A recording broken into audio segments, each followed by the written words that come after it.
அன்பு தமிழ் நெஞ்சங்களுக்கு ஆஸ்ட்ரோ தமிழ் ராஜாவின் அன்பான வணக்கங்கள்.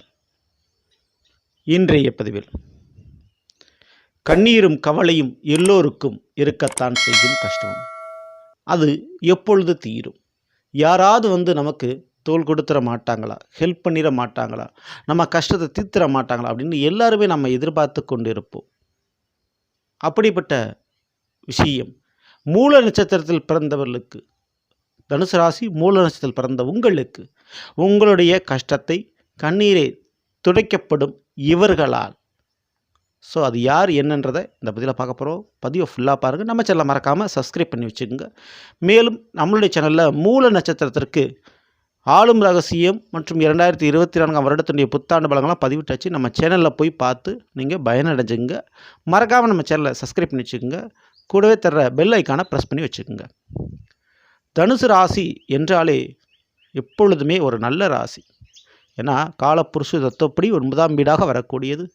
எல்லாருக்குமே ஒரு வழிகாட்டக்கூடிய ஒரு ராசி தனுசு ராசி. அதிலும் குறிப்பாக மூல நட்சத்திரம் முதலாவதாக வரக்கூடிய நட்சத்திரம். இந்த மூல நட்சத்திரத்துக்கு அதிபதி யாருன்னா கேது பகவான். இந்த கேதுவான் ஞானக்காரகன், மோட்சக்காரகன்.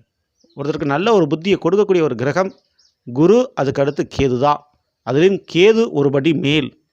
தனக்கு பின் தான் தான தர்மம் அப்படின்னு குரு சொல்லுவார். ஆனால் தான தர்மத்திற்கு பின் தான் தனக்கு வச்சுக்கணும் அப்படின்னு கேதுவான்னு சொல்லி கொடுப்பார். ஸோ அந்த மாதிரி மூல நட்சத்திரத்தில் பிறந்தவர்கள் சர்வீஸு, சமூக சேவை, உறவுகள், நண்பர்கள் இவர்களுக்கெல்லாம் உதவிகளை செய்யக்கூடியவர்களாக இருப்பார்கள். சரி, அப்படிப்பட்ட உங்களுக்கு ஒரு கஷ்டம்னா அவங்க பதிலுக்கு உதவி செய்வாங்களா? எந்த இடத்தில் உங்களுக்கு உதவிகள் மறுக்கப்படும்? எந்த இடத்துல யார் உங்களுக்கு உதவி செஞ்சு காப்பாற்றுவாங்க? யார் உங்களுடைய கண்ணீரை துடைப்பார்கள் என்று பார்க்க போகிறோம். மனிதர்கள் முதல் கிரகங்கள் வரை, தெய்வங்கள் வரை பார்க்க போகிறோம். ஸோ எந்த தெய்வம் கை கொடுக்கும், எந்த கிரகம் கை கொடுக்கும், எந்த மனிதர்கள் கை கொடுப்பார்கள் அப்படியே தெளிவாக பார்க்க போகிறோம். ஸோ மூல நட்சத்திரத்தை பொறுத்தவரை முதல்ல உங்களுக்கு யார் கஷ்டத்தை நீக்கிறதுக்கு ஹெல்ப் பண்ணுவாங்க அப்படின்னு பார்த்தா விருச்சிக ராசியில் பிறந்தவர்கள் முதலாவதாக உங்களுடைய கஷ்டத்தை தீர்ப்பவர்களாக இருப்பார்கள். விருச்சிக ராசியிலோ விருச்சிக லக்னத்திலோ பிறந்தவர்கள் உங்களோட நண்போ உறவோ வச்சிருக்கின்ற பொழுது கண்டிப்பாக அவர்கள் மூலமாக உங்களுக்கு நல்லது நடக்கும்.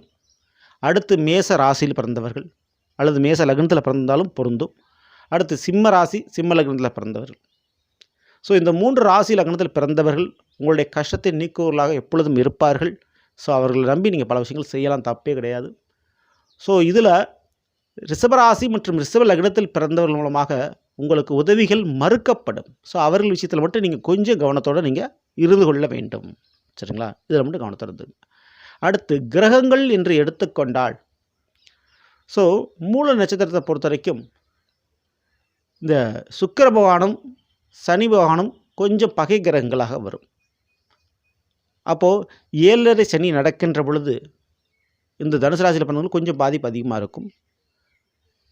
அதேபோல் உங்களை பொறுத்தவரை, தனுசு ராசியை பொறுத்தவரை கார்த்திகை, மார்கழி, தை இந்த மாத காலகட்டங்களில் உங்களுக்கு கொஞ்சம் பிரச்சனை வர வாய்ப்பு உண்டு. ஸோ அந்த மாதங்களில் கொஞ்சம் ஜாக்கிரதையாக நீங்கள் இருந்துக்கணும். சரிங்களா?